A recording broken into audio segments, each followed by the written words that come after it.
మొదటిది, దేవుణ్ణి స్తుతించటంతో ప్రారంభించాలి. ముందుగా దేవుణ్ణి గౌరవిస్తూ స్తుతించాలి.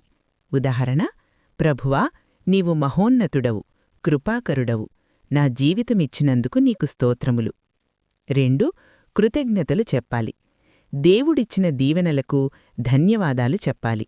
ఉదాహరణ: నన్ను కాపాడినందుకు, నా కుటుంబాన్ని ఆశీర్వదించినందుకు నీకు కృతజ్ఞతలు ప్రభువా. 3, పాపాల ఒప్పుకోలు లేదా క్షమాపణ కోరడం. మన తప్పులను ఒప్పుకొని క్షమాపణ కోరాలి. ఉదాహరణ: నేను తెలిసి తెలియక చేసిన తప్పులకు నన్ను క్షమించు ప్రభువా. 4, మన అవసరాలు అడగాలి. మన జీవిత సమస్యలు, అవసరాలు దేవునికి చెప్పాలి. ఉదాహరణ: నా ఆరోగ్యం, ఉద్యోగం, కుటుంబం మీద నీ చేయుంచు ప్రభువా. 5, ఇతరుల కోసం ప్రార్థించాలి. ఇతరుల కష్టాల కోసం ప్రార్థించడం దేవునికి ఇష్టం. ఉదాహరణ: బాధలో ఉన్నవారిని ఆదరించు, అనారోగ్యంతో ఉన్నవారికి స్వస్థత ఇవ్వు ప్రభువా.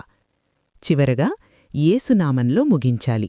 ఉదాహరణ: ఇవన్నీ యేసుక్రీస్తు నామంలో అడుగుతున్నాను తండ్రి, ఆమేన్.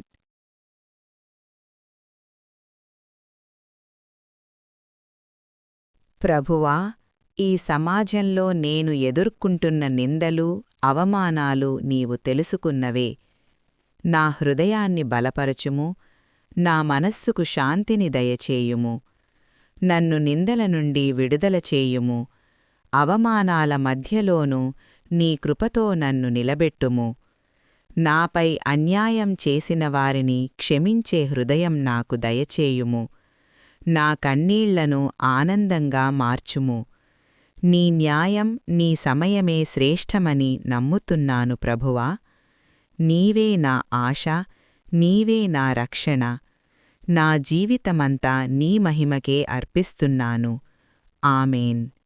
ప్రియమైన పరలోక తండ్రి యెహోవా దేవా, నీ మహిమైన కార్యాలను చూచుటకు మాకు కృపనిచ్చినందుకు నీకు కృతజ్ఞతలు తెలుపుచున్నాము.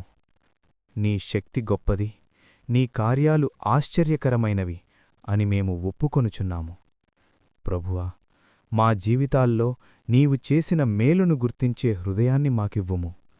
భయము, కష్టము, సమస్యలు వచ్చినప్పుడు నీవే మా ఆశ్రయం మరియు బలం అని నమ్మే విశ్వాసాన్ని పెంచుము. మా కుటుంబాలను, మా పనులను, మా భవిష్యత్తును నీ చేతుల్లో ఉంచుచున్నాము. చెడును దూరంచేసి నీ సమాధానము మరియు రక్షణతో మమ్మల్ని కాపాడుము. నీ చిత్తము మా జీవితాల్లో నెరవేరునట్లు మమ్మల్ని నడిపించుము. యేసుక్రీస్తు నామములో ప్రార్థించుచున్నాము. ఆమేన్.